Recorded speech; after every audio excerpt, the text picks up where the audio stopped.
Kangpokpi Youth Union KYU makainan thlatun simsom lekuin Kangpokpi District Headqaurters sunga sumkolve namun dukan hoa Meilhei te Khutsoh thil chule Expiry Date kichai jouva kijoh nalai thil ho kholna anani uvin ahi KYU President haule khongsai makaina a hitobang thil ho kholna anei nawa Meilhei ho Khutsoh chule Expiry Date jouva kijoh nalai thil tampi anamando uvin ahi hichi chungchanga KYU President haule khongsai holimna anaveu hiti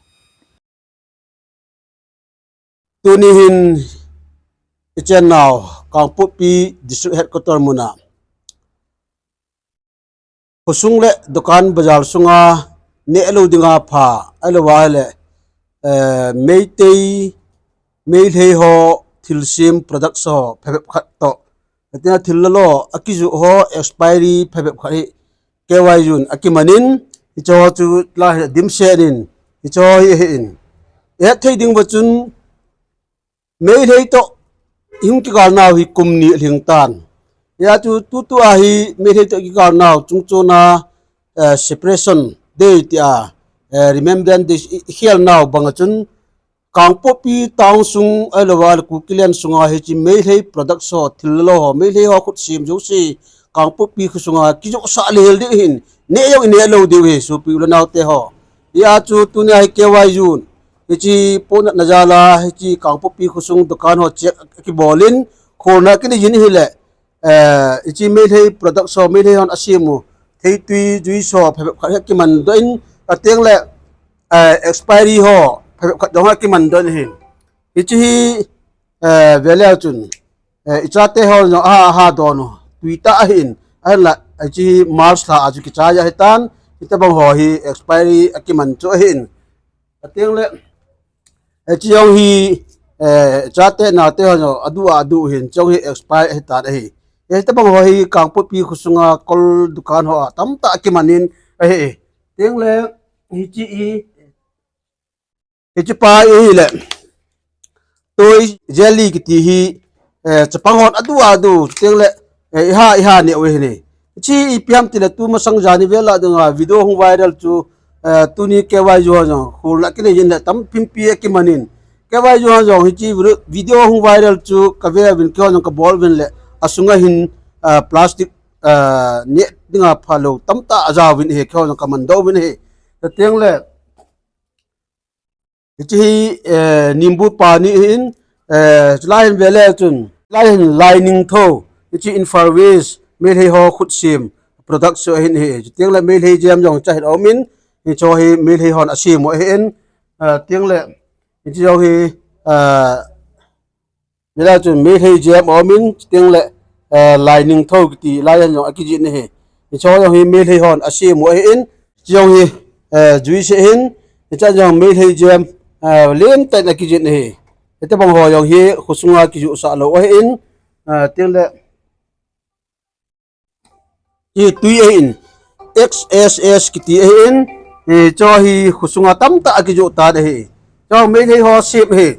Meilhei ho sip mi chu kinehan lang ki don jong le imcha ti lo mai the he hi jong le chi kukilen Kangpokpi Town sunga te bang Meilhei ho thil semi ita ga in ki patwa pana ani kijoh sa lo ani ki ja da in chi ki ja da nunga jong tuni chu avela KYU in kholna kini jin hi le te bang ho hi Meilhei ho thil sem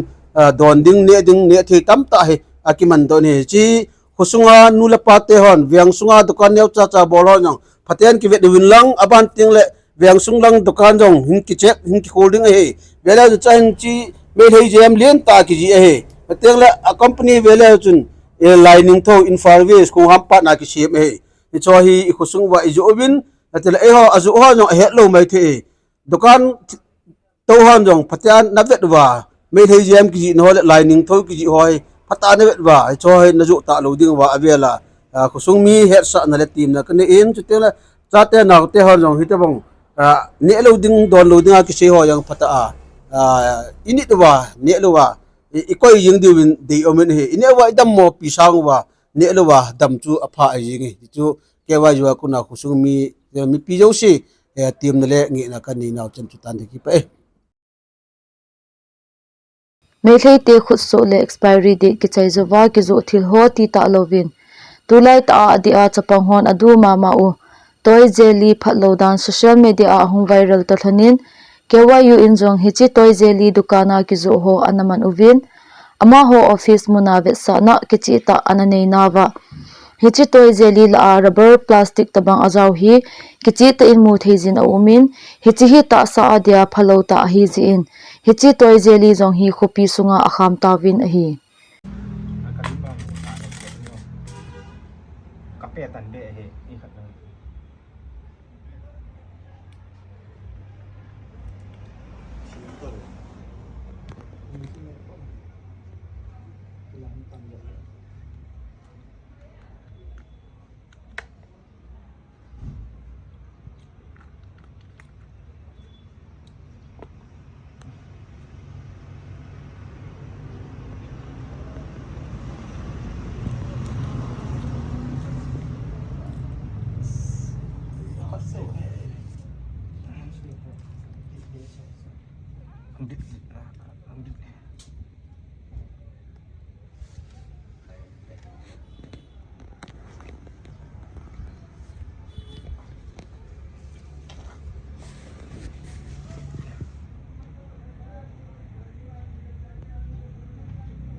plastic po.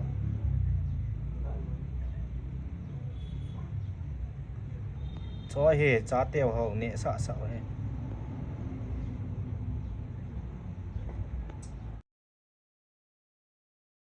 KYU into mabanjong hitabanga hi Kangpokpi District Headquarters sunga dukan ho kholna ahin neijing ding a hi tolhonin koitabang akikham thil ho ti chu Meilhei te Khutsoh thil chule toy jelly le expiry date kichai jouva kijoh thil avela ahin ma do kitle khauta hichi thil ho kijoh na dukan nei ho chunga action ala divin jong thuphon anejun a hi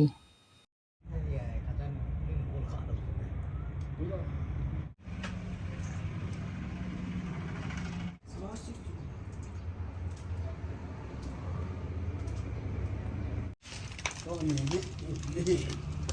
jelly